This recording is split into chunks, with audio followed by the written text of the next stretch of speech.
Olá a todos, sejam bem-vindos a mais um vídeo e hoje trataremos a respeito da metodologia da fundamentação da sentença pelo juiz. Para entender esse assunto, vem comigo.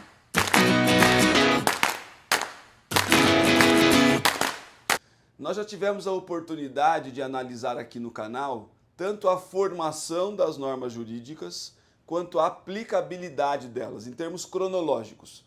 Como é que as normas jurídicas são formadas a partir das regras, dos princípios e dos precedentes obrigatórios. Lógico, nós somos um país de civil law.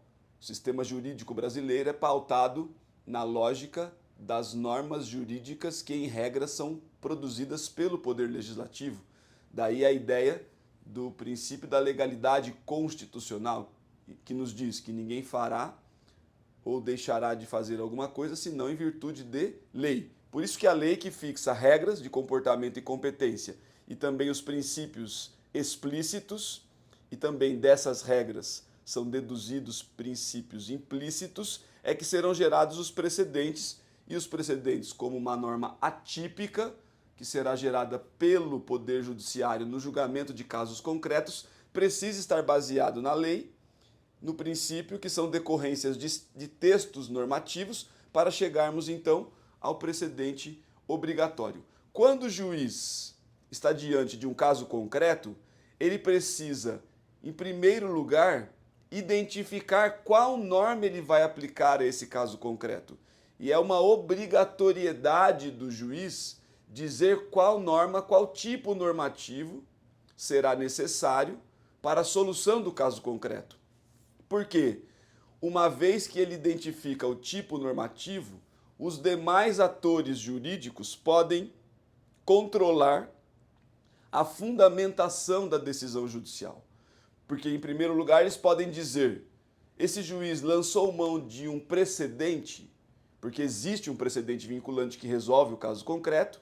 O artigo 103A da Constituição e o 988 dizem que é obrigação do juiz aplicar o precedente vinculante quando houver, sob pena de reclamação e declaração de nulidade da sentença, ou, em não havendo um precedente, ele foi primeiro às regras de comportamento e de competência, e aí só não havendo a regra é que ele foi ao princípio.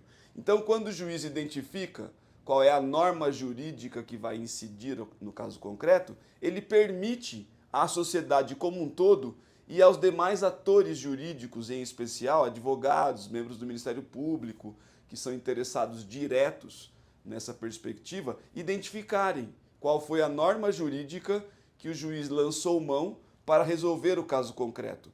Ao mesmo tempo em que possibilita essa identificação, também possibilita controlar a metodologia hermenêutica aplicável ao caso concreto.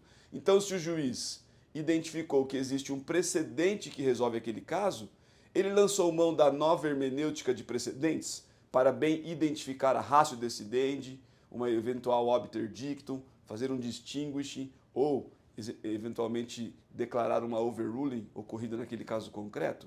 Se ele está diante de um caso que não tem precedente, ele lançou mão de uma regra de comportamento. Ele observou a hermenêutica clássica das normas jurídicas. E nessa hermenêutica clássica, ele usou o silogismo, premissa maior, premissa menor e conclusão. É possível identificar a interpretação do texto, do contexto e da finalidade. No final dessa interpretação, o tipo interpretativo foi declarativo, extensivo, restritivo, ou, se for o caso de não haver nem precedente nem regra, ele lançou mão de um princípio. Havia um princípio explícito no texto produzido pelo próprio legislador. Ele usou a argumentação jurídica para revelar o melhor sentido que aquele texto pretende ao potencializar os objetivos traçados pelo legislador. Ou houve um caso de choque de princípios, e ao lidar com o choque de princípios, ele trabalhou a lógica da ponderação de interesses, e nessa ponderação usou os filtros da proporcionalidade para resolver o caso concreto. Por que cada uma dessas passagens é tão importante na denominada metodologia da decisão judicial? E eu trato desse tema no livro Decisão Judicial Bases para uma teoria possível, e eu os convido à leitura. Por que é tão importante haver uma metodologia?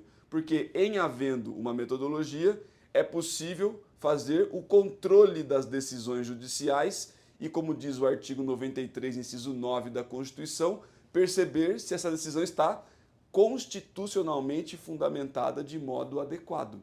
É uma obrigação de quem julga revelar para os seus interlocutores e para toda a sociedade o que é que ele usou em termos de método hermenêutico na identificação da norma a ser aplicada para solucionar o caso concreto e também, uma vez identificada a norma, quais foram as metodologias hermenêuticas aplicáveis àquele caso. Isso é tão importante quanto identificar a norma que vai incidir na solução do caso concreto. E essa é uma prestação de contas exigida pela Constituição para que todos os juízes exerçam de modo adequado a judicatura. Se você pode perceber isso nos casos concretos, você pode então elaborar o seu recurso ou se conformar com a decisão, porque ela está hermeneuticamente adequada ou inadequada. Se está hermeneuticamente adequada e te convence, o processo está solucionado. Se não convence, cabe recurso, porque a interpretação utilizada pelo juiz pode, de algum modo, ser discutida no recurso. Seja como for, o mais importante é que os interlocutores do Poder Judiciário tenham condição de fazer essa análise para prosseguir depois com as suas atividades judiciais ou jurisdicionais, sejam os advogados, sejam os demais membros do Poder Judiciário nas demais instâncias. Certo? Até o próximo vídeo e obrigado pela atenção.